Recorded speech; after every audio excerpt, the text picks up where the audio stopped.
crazy, go crazy, crazy, no crazy, no crazy, no crazy, I'm sorry if this video is a little bit late. I lost a bit of control due to a prior obligation. I'm sorry. What's up, I'm Weekly, and today I can once again say I'd like to talk to you about Vinland Saga. That's not to say that last week's episode was bad in any way, just terrible for that part of my brain that needs to overanalyze every single thing that it comes in contact with. See, what I realized is that episode 2 wasn't there to build hype like I hoped it would. It was there to set the foundation for the rest of the arc.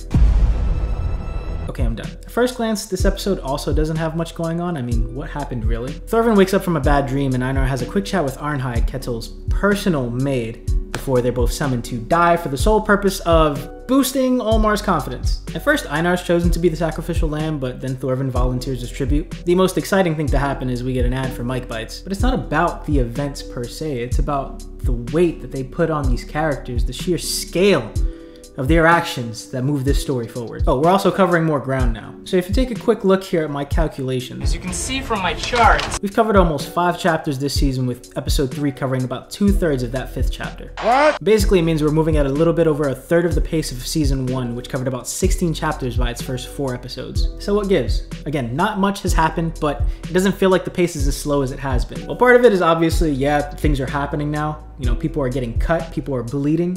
But also the other part is we've been gradually picking up the pace over the first 3 episodes. Season 2 covers just 1 chapter in its first episode, 1.5 chapters in episode 2, and then about 2 whole chapters in episode 3. Season 1, on the other hand, started by covering about 4 chapters an episode, but it slowed down over time and ended up covering 54 chapters total, for an average of 2.25 chapters per episode. Wow. Get me? Man's not dumb.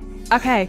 Man is not dumb. Yeah. And just for further context, season 1 skips over its first chapter entirely and begins covering at about the end of chapter 2, which means it gets to place that whopping 85-page first chapter a little bit after the death of Thors, so it makes sense why it felt much faster. Also, fun fact, while skimming through these chapters, I found that I was actually wrong last week or the week before.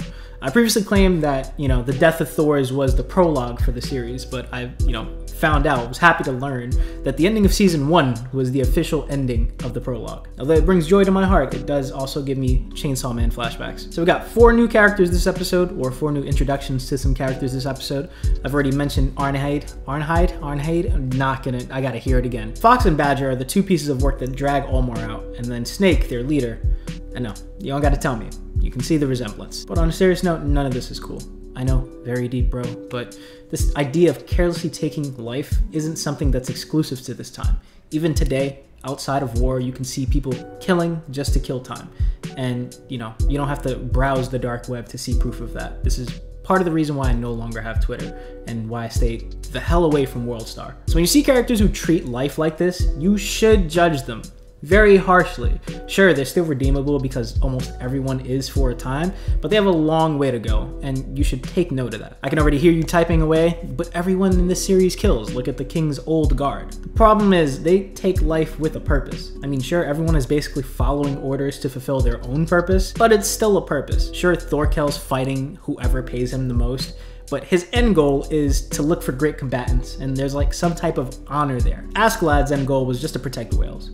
And, even though he had to do some fucked up shit to do it, you can argue whether or not the ends justify the means. And that brings me to our last defender, Thorvin. A special case. He mindlessly kills hundreds of men just to get the chance to kill one more, for the sake of his own selfish revenge to, avenge his father. But see, the whole point of Thorvin's journey now is to repent for that past sin. It's the reason why, or I guess part of the reason why, he's so willing to give up his life in exchange for Einar's. Einar? His life had one meaning and it was taken away from him. If he had spent more time listening to his father, then maybe he would have found a new purpose by now, but I just assume that Thorvin's destined to take the long way around to becoming a true warrior. I basically say all that just to stress the point that it's not about the fact that these characters kill, it's about what they kill for. And what you can clearly see with Fox and Badger here is that they have no reason to kill.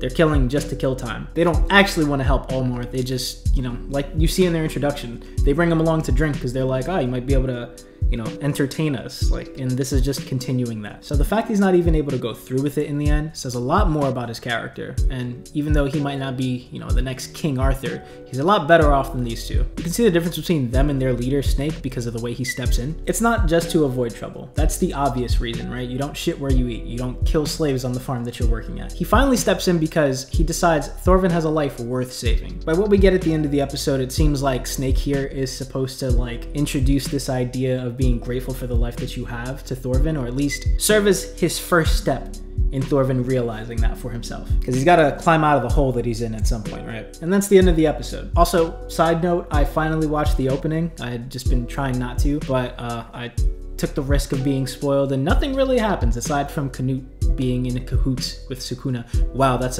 quite the line. But anyway, yeah, I couldn't bring anything away from it otherwise, so that's good, right? I don't want the first half of the season spoiled for me.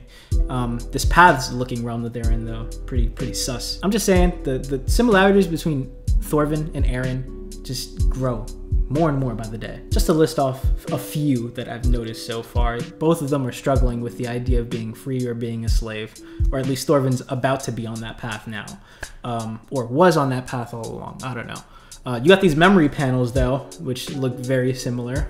I know that's a reach, but having nightmares where their murderous intent comes back to haunt them is a completely different beast and very specific thing that I think I'm just gonna keep that in the back of my mind. I'm packing you an extra pair of shoes and your angry eyes, just in case. I'm sure by the end of the season I can do a whole video on their similarities, but I'm gonna save that for when I catch up to the Vinland Saga manga, which will be 21 weeks from now. Also, when I finish the other Seinen Big Three, I think I have to wait a little bit longer until I'm done with Berserk and, you know, start and then finish Vagabond, and then maybe give Attack on Titan another view, or maybe just wait for that season to end. Who knows? That video is not going to come out for a long time, but I do want to do that at some point.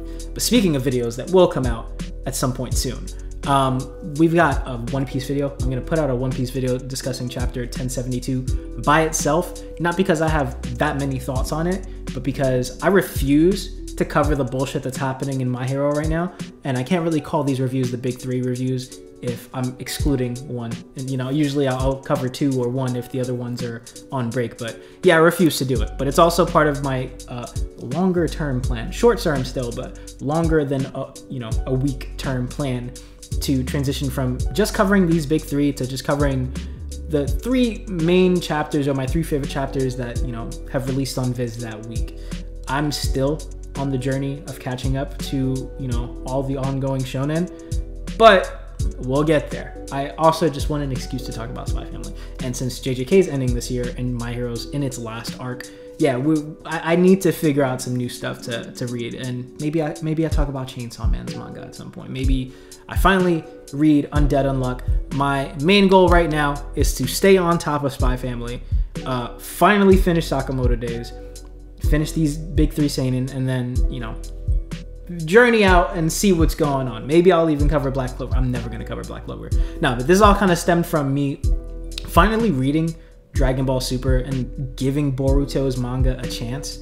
I refused to do both. I just didn't like the vibe of those, you know, first few episodes that I saw. I think I gave Boruto like 20 episodes. I was like, I'm not in it. I don't like it. And I've heard bad things about the manga, so I'm not going to do that route.